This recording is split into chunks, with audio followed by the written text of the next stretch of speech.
over to the audience if you guys have any questions a little bit later. But you want to introduce yourself first? Do you have anything to add? Sure. Do we need this, or it's silly? All right. So so I'm Joshua Seth. I play Time, the leader of the Digimon. Agumon Digivolve.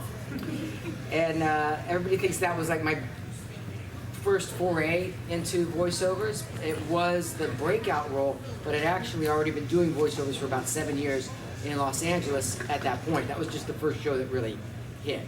So we can talk about that and what it takes to be a voice actor or any kind of an entertainer really in Los Angeles, or what I do now, which is on tour. I've done close to 100 animated TV shows, movies, and video games.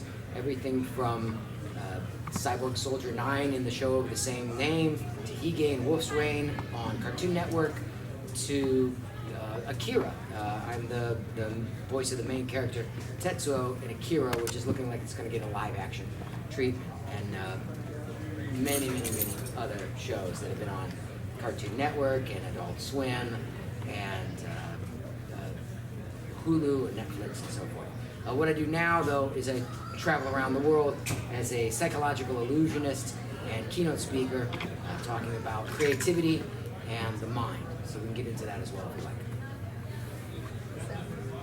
Well, we'll start off with something that you already mentioned. Before Digimon, you had some other voice acting. How did you really break into voice acting? Yeah, so the break into voice acting, that was Digimon, because that was the #1 cartoon in the country and I was starring it. And from that point on, I worked nonstop for 5 or 6 years. And I became one of the promo guys for Fox Kids, and then I became one of the main 3 promo guys for Kids WB, meaning I was the guy doing all the commercials, saying, next on an all-new, Jackie Chan adventure, or on the new Batman on Kids WB, the Joker, the Riddler, and I started doing all that stuff, and then I started getting roles in all these other animations as a result, but that all emanated from Digimon.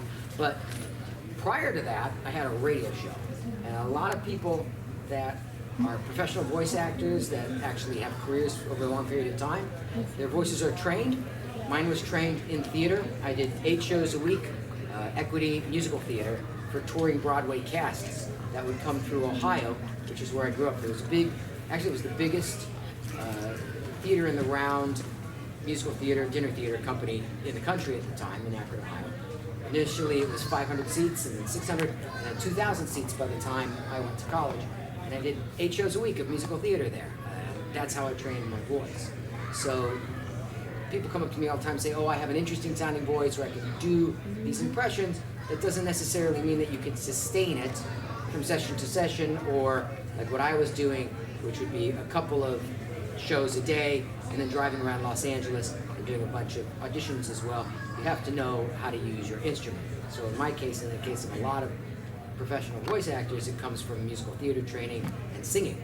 That was my background. I did over 1,000 performances of Oliver, for instance, in 4 different productions, with Rip Torn as the Fagin, and I was Artful Dodger in that production, for instance. Or my first one, I was Prince Cello Longhorn in the touring Broadway production of The King and I, and it was Yul Brynner's cast that was on tour when they came through, and I was cast in that. Then I went to NYU, New York University in Manhattan, and I went to Film TV Radio was the program there at Tisch School of the Arts, and I had a radio show, WNYU, New York City, at 50,000 watts going out to 3 states. And it was late at night, and I didn't think anybody was listening, and so I'd screw around and prank call myself in Jonathan Winters style. He was a comedian that was influential on people like Robin Williams, who used to sort of pretend to be pranking himself by playing different characters. And that's what I would do. On my radio show, I would pretend to call in, play these characters, give myself a hard time, and then be my own voice responding. It was sort of like improv with myself at 2 o'clock in the morning in New York City. That gave me a demo reel, and then from that I got an agent in Hollywood, and then it was 7 years of kicking around in Hollywood until I got consistently booked as a voice actor. That's the other thing, is it takes a long time for the breakthrough sometimes to occur. In the meantime, I always figured you are what you do, so I never got a job. I just always did magic. kids' birthday parties at first, and then celebrity parties in the Hollywood Hills, and then Vegas shows, and then got opportunities to tour as I got better. And as I was getting better in live performance, I was also getting better on the mic. And eventually, in the early 2000s, both coalesced to the point where I was able to have sustainable careers in both areas until I eventually left Hollywood just so I can go on tour. And I've been touring for years now, 40-some countries, 5 TV specials in Japan and South Korea that I've done, and a Netflix show over there as well, and just on and on with the live stuff. And I only really go back to Hollywood to voice the new Digimon Tri movies the last few years. That was a long answer. That was. That was a good question. You've got a good Yeah. background. Yeah. So, what was the first voice you acted? First role? First role would have been a commercial for Disney. It was like, Mom, Dad, can we go to Disneyland? It's the Magic Kingdom, buckaroos. It's basically that. And then that was it. And I thought, I made it. I have a commercial. I'm a voice actor now. I'm gonna get hired. No. And I was like 50 more commercial auditions before I got over. I did like one of the maybe the first animated series I did was called Honeybee Hutch. And nobody's ever seen Honeybee Hutch. I don't know what happened to it. Saban owned it, and Saban really doesn't exist anymore. It got folded into Fox Kids, and then Fox Kids went away, so it went away as well. But I played the title character of Honeybee Hutch in the show of the same name for 65 episodes, and that's how I got to know a lot of people in the industry. And you have to have a place to be bad as an entertainer, and it's hard these days because of cell phones, and even comedians complain about this. They can't go anywhere and work out material because somebody could have a cell phone, post it on YouTube, suddenly it looks like a finished product. So none of us start as a finished product, whether you're an artist or a comedian or a voice actor. You have to have a training ground. And in my case, it was the theater, and then it was film school, radio, and then it was this show called Honeybee Hutch, because 65 episodes, that's a lot of voice recording, especially considering nobody ever saw the thing. So once I had an opportunity to do other things, like right after that, I got an opportunity to become the voice of Alpha 5 for the original Power Rangers, briefly. Richard Horowitz had been the first voice of that character. He stepped away. I think he became Invader Zim at that time, and then I came in and basically voice matched him doing aye aye aye. But those people all knew me already because they worked through the same Saban company that worked on Honeybee Hutch. And it was a couple of years still went by with doing voiceovers and doing animation before Digimon occurred. So now Digimon is when you really broke into voice act. That was making it. And you had these other roles before. Was it a struggle over time to actually get to that breakthrough role? It didn't feel like a struggle because I was doing what I loved, but I didn't have any money. So if you're looking from the outside in, I probably looked like a struggling actor. I mean, technically, probably I was. But success isn't ultimately gauged by the amount of money in your bank account. If you have a lot of money and you're not happy with what you're doing, in what regard is that successful? I did not have a lot of money for those 7 years, and I didn't have a lot of credits to show for it, but I was in Los Angeles, I was in the game, every single day I was making progress toward my goal, whether it was taking acting classes or going on auditions. Even if I didn't book an audition, I was grateful for the opportunity, and that's a big key. People always ask, how can you get into voice acting or performing in general? You have to be grateful for every opportunity that you get, because if you're not, the alternative is to become jaded and bitter at all the opportunities you're not winning. So I never looked at the auditions as failures if I didn't achieve the booking. I looked at them as opportunities to practice on a mic, in front of a mic, in front of people that are in the industry giving me feedback and getting known.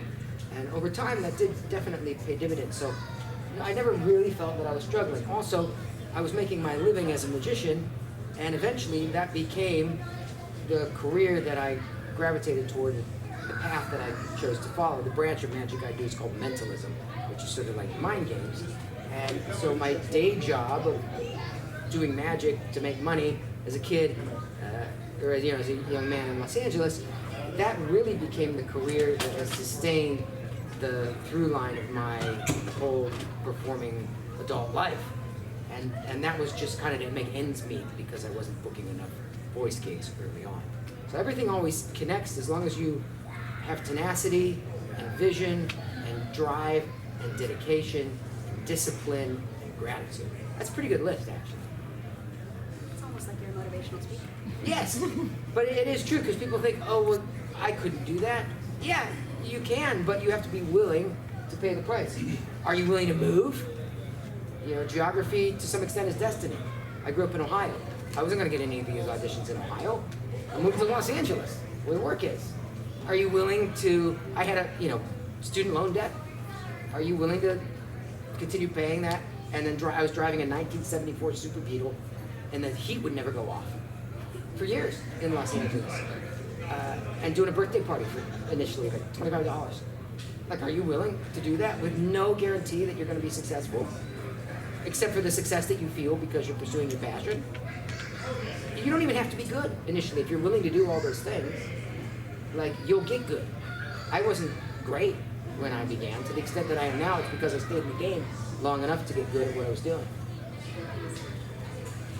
While we're talking about the breadth of your career, you've said before that everything kind of came full circle. What do you mean by that? Well, there was one specific aspect of that, which is the movie Akira. Has anybody seen Akira? Woo! Almost everybody's seen Akira. That's awesome. So it's kind of in the zeitgeist now because they're talking about doing a live-action version of Akira, and I hope that happens.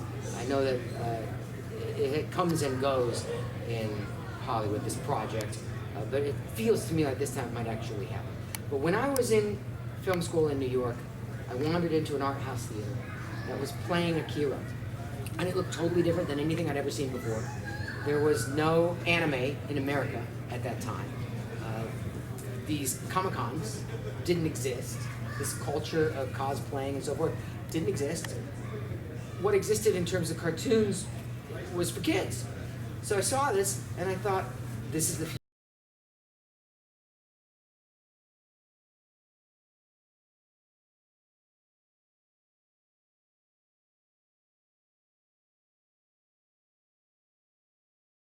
future of animation, and I've got a radio show. I'm already doing voiceovers, which, by the way, my dad was a radio psychologist. That's why I got a radio show, because I'm from a small town in Ohio. Now I'm in the big city of Manhattan, and that felt comfortable to me, that form, because I had gone with him to listen to him give advice over the radio as a psychologist. So everything kind of connected there when I came out of that theater, having seen Akira and thinking, I could do this, I could be a part of this. And then years later, after having moved to Los Angeles and become a part of the voiceover acting industry, I had the opportunity to voice the lead, Tetsuo, in Pioneer's digitally remastered version of Akira. When it first came out, the streamlined dub, people found it very disjointed and confusing. The way it was cut together, the way it was scripted, and so forth. It left people with a lot of questions. And when Pioneer dumped a lot of money into redoing it, they re-scripted it, they re-recorded the M&E tracks, they re-recorded all the voice actors. The late Kevin Seymour was my director on that, did a fantastic job. And there were other people in that, like Johnny Young Bosch, who played my counterpart in it. And it's become a bit of a cult classic, and you can even see it now on Hulu. And it's the thing for which I'm most proud, and that represents that full circle, because it's what got me into voiceover in the first place, and then I feel became the crowning achievement of my voiceover career when I had the opportunity to voice the lead in it years later. Maybe 10 years later, honestly. We actually have a list of questions that we've compiled and some great things that we want to talk about. So do you want to move into the list? Yeah, we could do that. You covered a few of them, but here, go for it. Well, thank you. So you're also an author. Yeah. Why do you say your focus book is tied to Digimon? Okay, so I wrote this book on focus, and working with focus, studying with focus, being present in your relationships. Being focused, it's a skill set. Hi, people who are not dressed as people. It's the ability to organically incorporate what happens, so it's not an interruption. It contributes, for instance, which is something that comes from improv, the yes and, the incorporating organically the new reality. It helps us in life. so that we can, you know, be present and work at our highest level. So I wrote this book. What was the question about? Why? What is it? Oh, to Digimon. So I wrote this book because I feel like it's the journey of the characters in Digimon as well, that the thing that pulls us away from the focus is technology. And it's a double-edged sword because we make a lot of connections through technology. We're able to achieve a lot and gain a lot of information and knowledge through technology that was very difficult prior to having little computers in our hands. But it has done horrible things to our ability to focus, to sit down, carry on a conversation, carry forward a thought, read an entire book, for instance, read a report rather than a tweet, for instance, and that has problematic effects in the arts and in business and in relationships and society. So if you think about Digimon and the way the first episode of season 1 set the whole series up, if you recall, my character Ty is sitting in a tree at summer camp, and he's narrating about how we were just a group of friends having fun and playing outside in the sun at summer camp, when one day these digivices fell from the sky into our hands and we were transported to a digital world. And then the whole rest of the series, and for all 7 movies, the conflict at the core of Digimon has been fighting to get back to reality from the digital world. That was science fiction when Digimon was first created and when we first started working on it, but it's science fact now. It's fact. That's everybody's lives. How do we maintain our relationships? If you go to a restaurant, you see people looking at their phones and engaging with their virtual relationships more than they are their real ones. It's only a matter of time until the real relationship becomes virtually non-existent because they don't feel listened to. They don't feel like they're there. Same thing at work. Technology allows us to become more productive at what it is that we're supposed to accomplish, but we become like stones skipping across the surface of a lake rather than diving deep and doing excellent work that can stand the test of time. Same with the arts. Things just come and go, and they don't have the same gravitas and staying power if a level of mindfulness and thoughtfulness doesn't go into them. So that's why I wrote it, and also why I feel like it is the story of Digimon and relates to the arc that society has gone on for the last 20 years. I think that's one of the reasons. I think the 2 reasons that Digimon has maintained its popularity in the culture is one, that because it mirrors our relationship with technology and that they are battling the digital world versus the real world. And whether we like that or not, or recognize it or not, that is the experience that we're all having. And also because it's about friendship, and because the characters evolve, unlike some other anime, Pokemon. They evolve. And like in the new Digimon Tri, we're older, we're in high school, we're contemplating the consequences of our actions in a way that's different than we did in the original series. And people PM me and write to me all the time online on social media, for instance. The double-edged sword again, right? The good part is that I can interact with the fans and they have access to me in a way they didn't before. The bad part is maybe they're doing that instead of like interacting with their own family or having real friends that they see face to face instead of think they are their friends because they're on a headphone while they're playing a video game. But those people aren't going to be there for them when they need them because they're not physically in front of them. It's that double-edged sword. But they tell me all the time how, oh, I went through a hard time and Ty and his crest of courage and what he represents in Digimon got me through it. Showed me how to behave, showed me what is possible. So I feel really good about being able to represent that as well in terms of that character. It was written for me, but when I was cast to be in it, I felt like there's a part of my personality that resonates as true with Ty as the leader and the courageous leader that makes the hard choices and helps to lead his merry band of Digidestined through all these adventures. So you mentioned something about the staying power of current shows that you're working on. Do you feel like Digimon Tri, because it's come and go art and we're all accessing all these different types of technology, has a little bit harder time keeping that staying power versus the classic Digimon where we were all glued to our TVs? Yeah, of course. Because when that's exactly it. When Digimon first came out, we were watching it on television and we were having a shared experience. You'd go to school, for instance, and talk about what you watched on Saturday morning cartoon. Saturday morning cartoons aren't even a thing. how could they be? Everything's on demand. I'm not saying it's bad. If you're a performing artist and you get a group of 3 friends and the 4 of you with complementary skill sets all get together and want to create a YouTube channel, or you want to create an improv group, whatever you want to do, there are ways to get it out there and find an audience and on some level be successful. But for almost everybody, those levels have been diminished.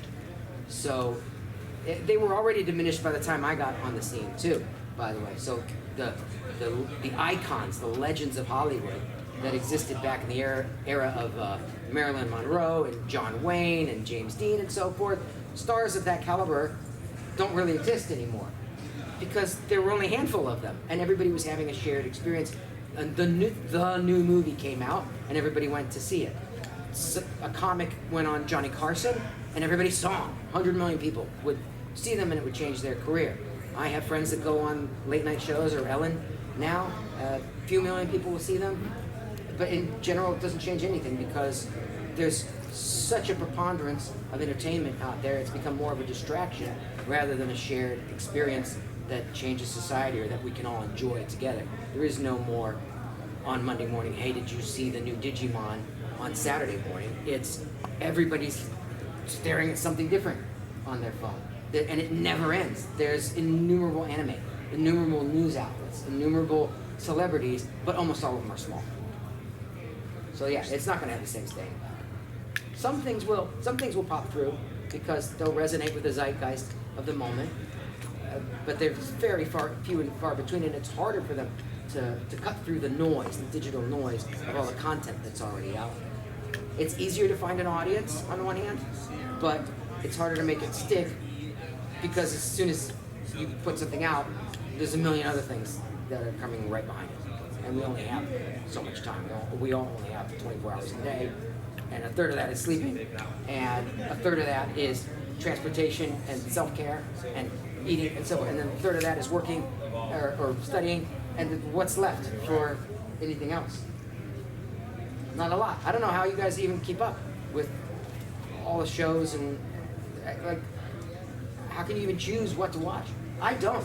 I haven't had television in 13 years.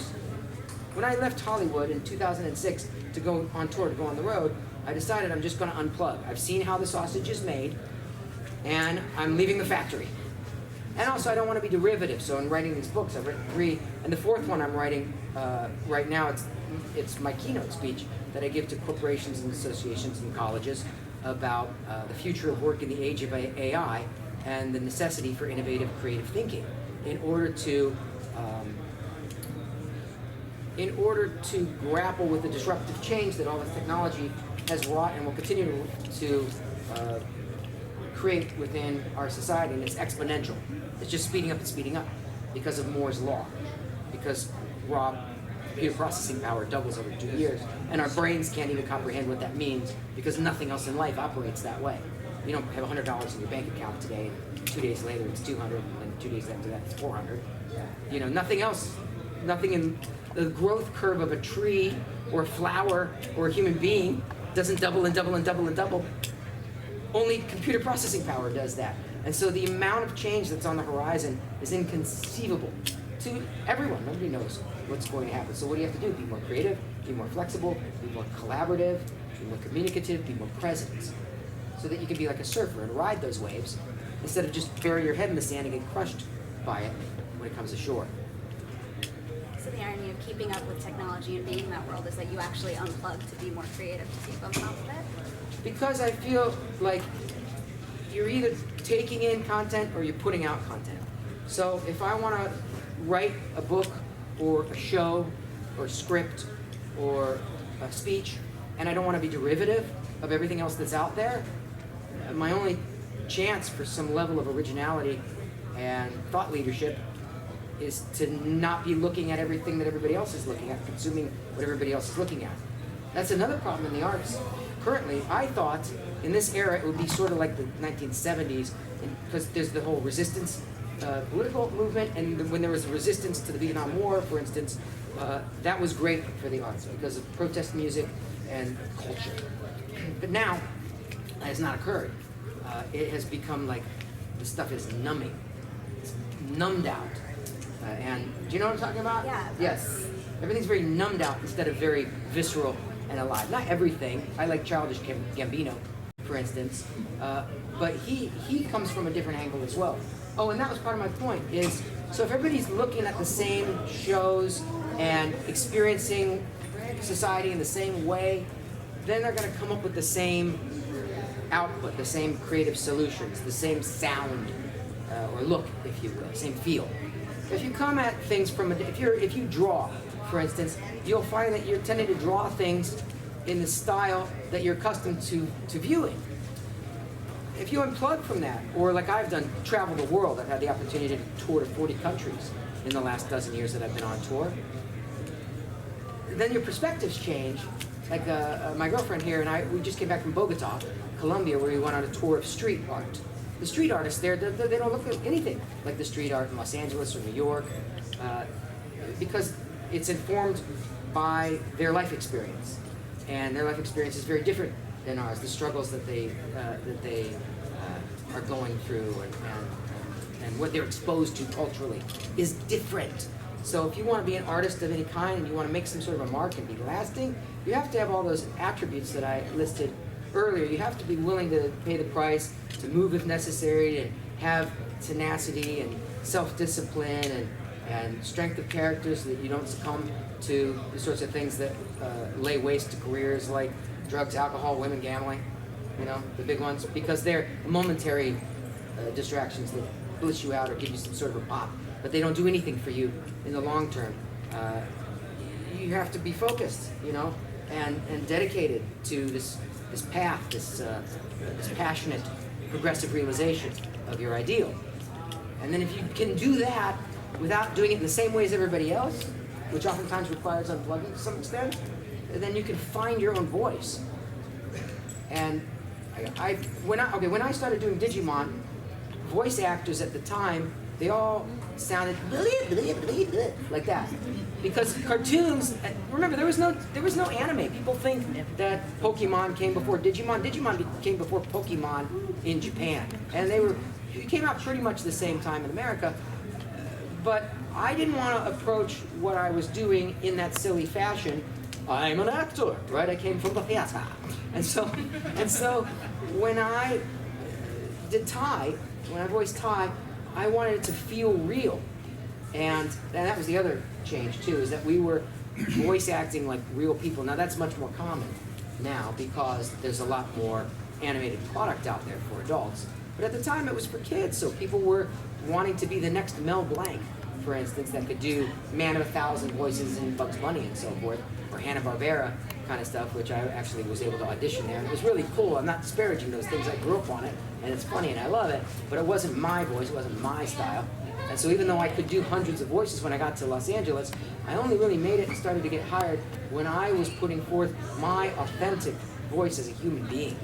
And that's what I'm talking about in terms of unplugging and stepping back a little bit, finding out who you are, what your perspective is, and what you can offer unique to your own life experience.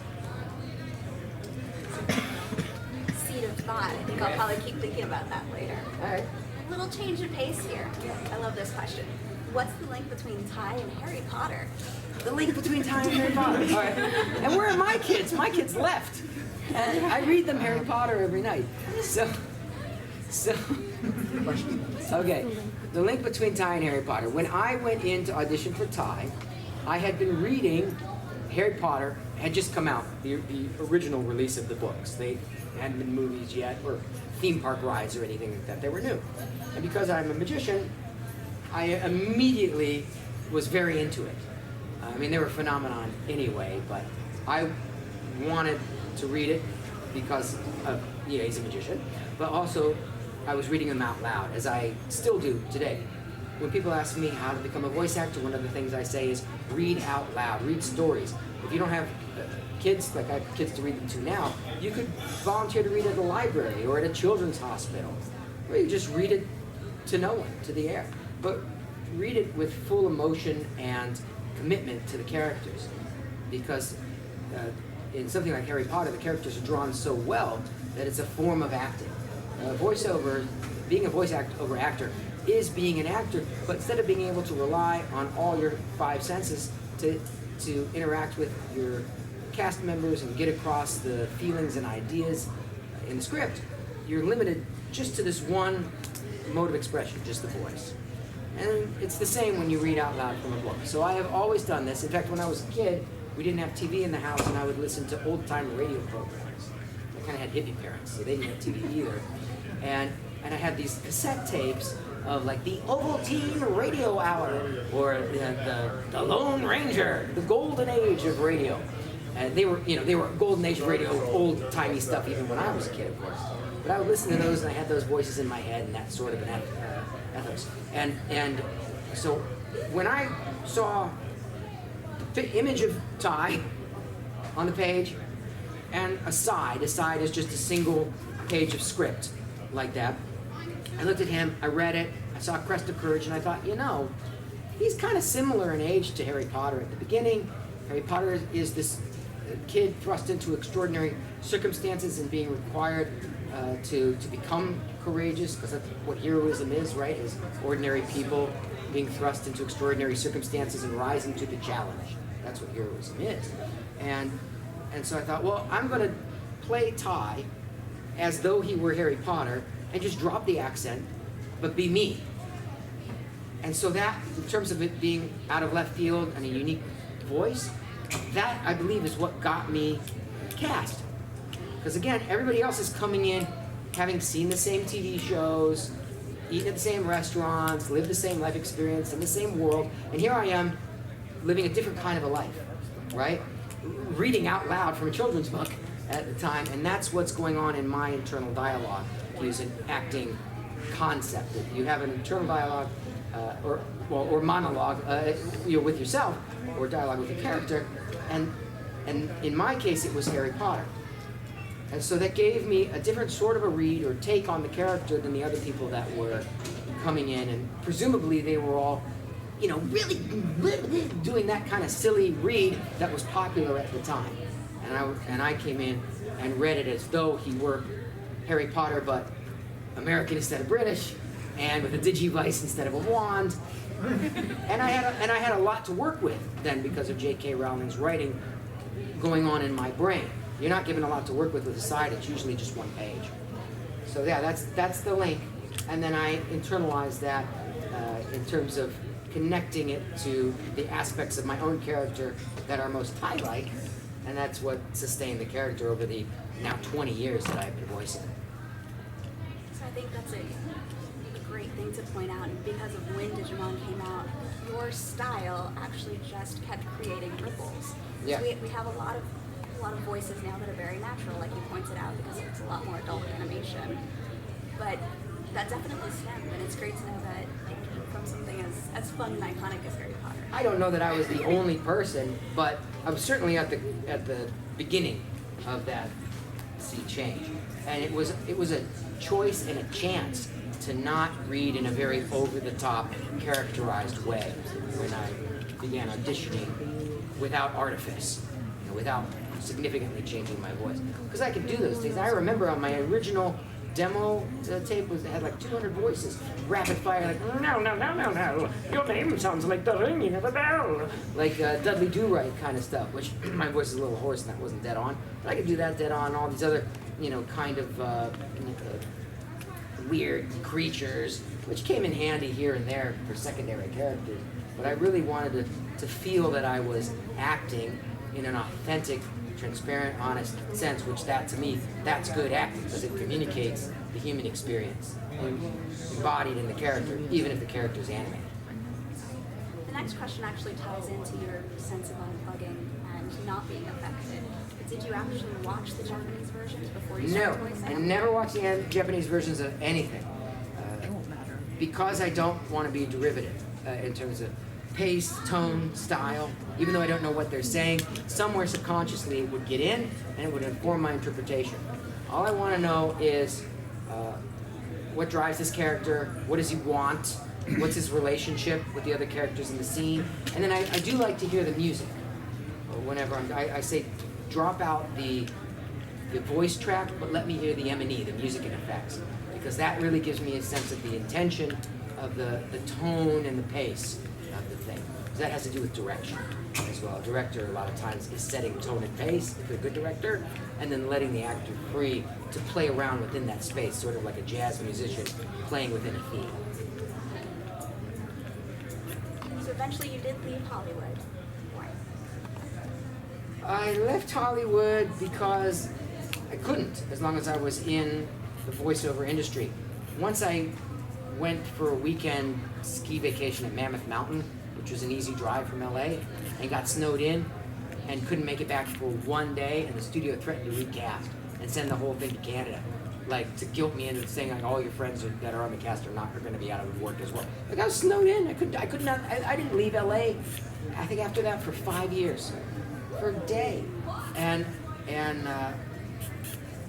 one day about 5 years after Digimon became the #1 cartoon in the country and all this other work started to pour in, and I was doing voiceovers every day and then live shows at night and on the weekend at a place called the Magic Castle in Hollywood Hills and in Vegas. I would go to Vegas, but like, you know, fly out on a Friday night, do a show on Saturday and come right back. I wouldn't stay and play or anything like that. And it was without stopping for like 5 years. One day I was lying on the hard wooden floor of my home in Burbank, walking distance from Warner Brothers Animation, and I felt like I could not get up. Like, not like I was gonna have a heart attack, but I felt like if I didn't stop or make some change, I would have a heart attack. And I was in my 30s, and I knew I had to choose a path. I couldn't keep doing both things. I had to either commit the rest of my career to voiceovers and go bonkers, sitting in a tiny little soundproof windowless room all day long, which they are padded. So I was literally, the last series I did, I think it was either Wolf's Rain or Cyborg Soldier 9, both of which I believe have been on Cartoon Network. I think it might have been Wolf's Rain, where I was like, between takes, bouncing off the padded walls. Like, I just want to get outside, you know, go to the beach, go for a run, see the sun, feel the sun on my face, anything. I couldn't. So I chose the other career, which was the live entertaining, because then I could go on tour, then I could travel, and people would fly me around the world, and that is what I have done from then until now, and only now am I really switching into the third and probably final act of my career, which is talking about these experiences, talking about creativity and innovation and reinvention, and you know all the themes that we've touched upon today as a speaker. I feel like you have a little bit more control about that, going back and doing Digimon Try. You never have any control. Nobody has any control over anything but your own emotional response to whatever's happening. That is it. That is just a truism I will throw out there that takes a long time for many people to learn. You do not have any control over anything in your career, in your relationships, in your work environment. Nothing. The harder you hold on to it, like sand at the beach, the more it's just going to pour out from between your fingertips. You can't hold it tightly, you gotta hold it loose. You gotta be loose, you gotta be flexible, right? You gotta go with the flow a bit. And realize that you can't, I can't tell the director what to do, you know, how to cut together my performance in Digimon Try or anything else. I can't even count on being hired. I almost wasn't hired for Digimon Try. They didn't even call me because they knew I had left LA and was on tour and had quote unquote retired from voiceover. The only way I found out was you guys on social media were posting and PMing me, hey, they're doing this, they're doing Digimon Try, or hey, I've heard that they're already recording it. And they did hire somebody else, which I won't mention who it was because I feel bad that I cost them a job, but hey, you know, it's Ty, it's my legacy. So then I was able to get in contact with the producer of Digimon and say, yes, I will fly back and record these, and he made me promise that I'd come back to all movies, which I thought it was 3 movies because it says try, and that's what the word try means. Why are there 6 movies called Try? Shouldn't it be 3 times 2? It should be Digimon Septet. Yeah. Digimon Septet doesn't sound as good as Digimon Try, I guess. But yeah, and so I did all those, but I can't count on them hiring me for the next one. Supposedly there's going to be a Digimon 2020. I've seen this stuff online. Nobody's talked to me about it yet. We're not in negotiations. I don't know. Just know who you are, what you want to accomplish, keep moving in that way every day. Be grateful for everything that happened, because it's either a test or a celebration, a test so that you can become stronger by overcoming it, or a celebration because you achieved the thing that you wanted to do, and learn to have emotional intelligence so that you can be in control of your own emotional state and response to everything that life is throwing at you. And that's it. There is no other control. No, namaste. True though. Good point. Well, we touched on a little bit throughout, but what else are you doing right now? Well, a lot of parenting. The children are very time consuming. Little creatures, little human creatures are very time consuming. But they are our greatest teachers as well. Like I've learned a lot about who I am as a person and what's important to me because I want to be able to communicate that to them, teach that to them, represent that to them, to be a good role model and so forth. So like when Tiger, my son, was born, it flipped a switch in me and I became a mature adult. And I wasn't. I was an actor, a performer. And we are by nature selfish, narcissistic creatures because we have to be thick-skinned and believe in ourselves when the world is constantly saying no. And that very much changed. I became very empathetic and very concerned about their welfare and the world into which they're going to live after that, you know, politically conscious, socially conscious, health conscious, because I want to be around, you know, to see them when they're adults. So that has consumed every waking moment since Tiger was born. And my daughter and my girlfriend has 2 kids. It's a lot of kids. So there's a lot of my attention revolves around how to be a good parent now, and to be a good person so that I can represent something to which to aspire for that. And then secondarily, it's this transition into speaking so that I can give back of whatever insights and wisdom I've been able to learn throughout my journey. And then the tertiary track is that's going to lead to my 4th book, and the 4th book will be on creative innovation and thinking differently about the challenges that the sorts of technological rift that are displayed at the very beginning of Digimon in terms of the fighting for a balance between present-minded, process-oriented focus in reality and the exponential, innovative, technological waves of virtual reality, AI, robotics, machine learning, everything else that's changing how we date, how we do business, how we work, how we shop, how we, you know, communicate, all of it. You know, that's the theme of my work going forward. We have a little time left. About 10 minutes left. Do you want to take some questions from the audience? Sure. You get to call. Oh. You're the moderator. I wanted to ask you about 009. Oh. So everybody can hear. I wanted to ask you. Okay. You broke it! You broke the mic!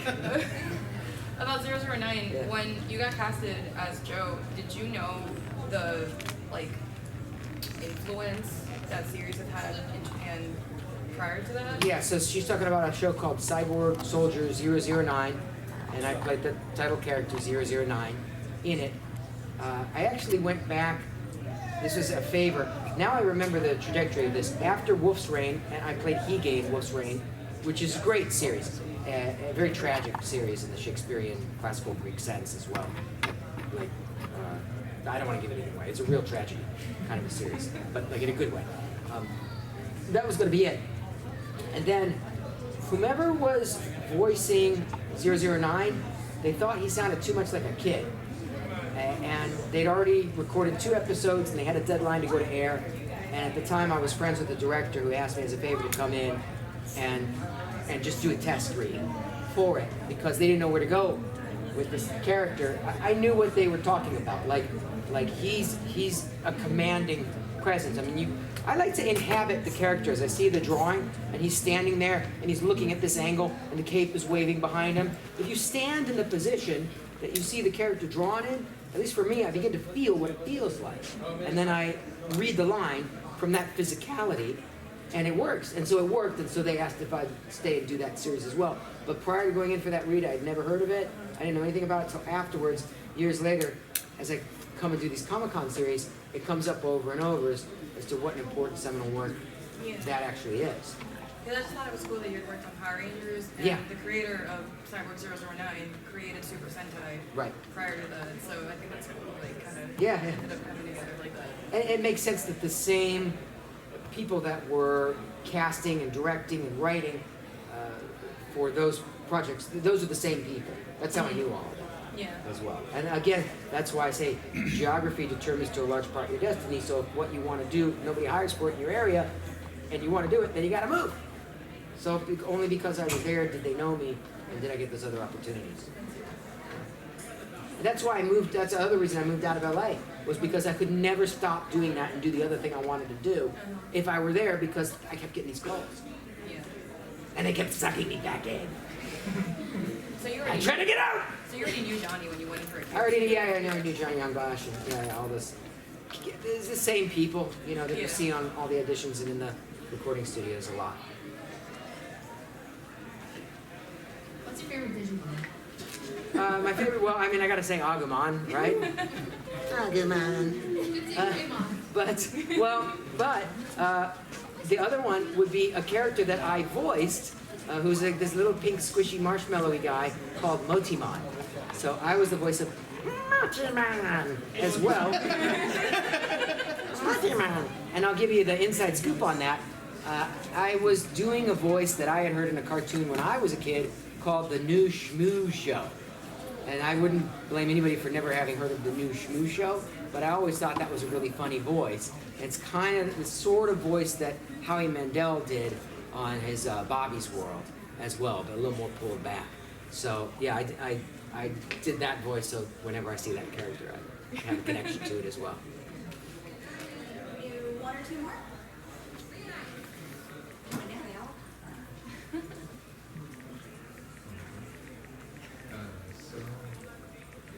So you said earlier in Digimon, I never really watched Digimon that much, to be honest. What? Get out! You said that you looked at the main character and you projected that in the text in the videos. Yeah. So when you were Tetsuo from Akira, was that the same thing? It's a good question. Right. Yes, I would. Okay.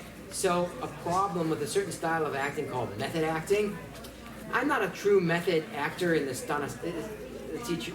Stanislavski method is about having life experiences that give you the same emotional frame of reference as the character. And I did used to believe in that. Like when I was in college and prior, I remember being in college in New York City and being upset that I'd not been mugged yet. Because I wanted to have an experience like, now that's stupid. You shouldn't want to be mugged. And you don't have to be mugged to be able to act in a... Right now, I'll do it. Oh, thank you so much. No, I'm past that now. Yes. I rode the train all night and walked through Central Park in the middle of the night, hoping to get in some sort of a scrape. Like that's what people that do Stanislavski method want. They want to have these sort of extreme life experiences from which to draw like that. So there was an aspect of me, when I did Akira, that I still wanted to inhabit the character and feel the character. And so when I was voicing that, I wasn't nice to be around. I was being a mean little prick. Because I was, whether I was in the recording studio or not, I was Tetsuo. And I wanted to get in like an altercation. I wanted to feel those emotions raw and real in life, so that when I went to the recording studio, they were fresh, and I could bring them to bear. But I no longer think that that is necessary, and I certainly don't think that that is healthy as well. But yeah, at the time, it was a good thing that I was cast in a lot more heroic roles than evil villainous roles for my own emotional well-being. It's a hard way to do it. What do you think of the newer version of Digimon, Digimon Fusion? Just what's your opinion on it? I wasn't in Digimon Fusion, so I refused to watch it. It's my policy. I'm not in it, I don't watch it. Not blaming you. So what kind of recommendations would you give for somebody that's kind of like similar shoe what you're in trying to get out there? Trying to get into voiceovers. Yeah, that's a great way to wrap this up too. So train your voice, because even just talking for an hour without a mic right now, it's trained your voice a bit. And if you're gonna go into voiceovers, obviously it's with the objective of being successful. Successful means that you're gonna be recording on the mic for hours a day, whether it's auditions or actual sessions. And you're still talking during your life as well. You must know how to use your voice, how to breathe. So take some sort of singing classes. I was in choir all while I was, in addition to being in musical theater. My choir teacher, Mrs. Smith, she taught us to breathe from our diaphragm, to have correct posture and spinal alignment, to feel like there's an invisible string from your chest forward, from the top of your head up, like a dancer. And that has held me in very good stead throughout my entire performing career, to know how to use my instrument. So communication skills, using your instrument, that's important as well. Reading out loud, like I mentioned before, every day, reading out loud, especially if it's to someone. And there are lots of people that would benefit from being read to. That's a really good way to practice and get comfortable with the sound of your own voice. People say, oh, I don't like the sound of my own voice. Get over it.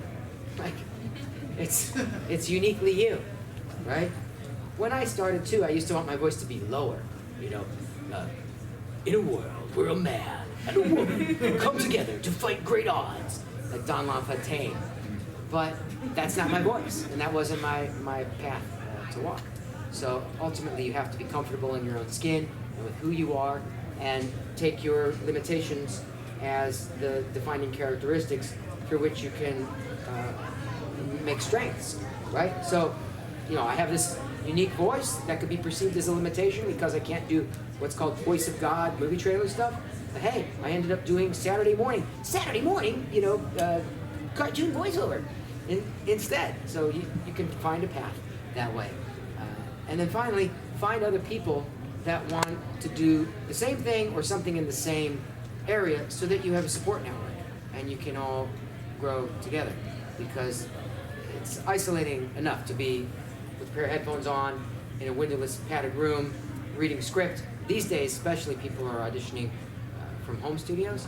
You have to have people to discuss the experience with, bounce ideas off of, train with as well, classes and so forth.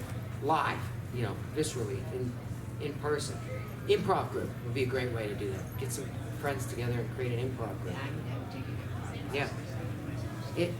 Improv is a very useful skill to have communication-wise, in terms of voiceovers and acting, and just in terms of interpersonal skills. And get you comfortable with kind of putting yourself out there outside of your comfort zone, and taking chances, and knowing that that's a good thing. Last question, I think.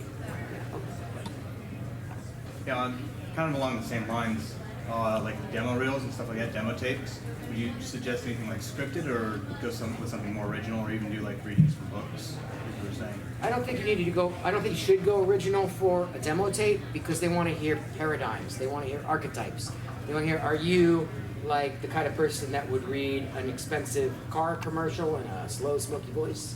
You know, are you Saturday morning, you know, programming, fast and light read, light and bright, it's called, you know, or you like on and on and on.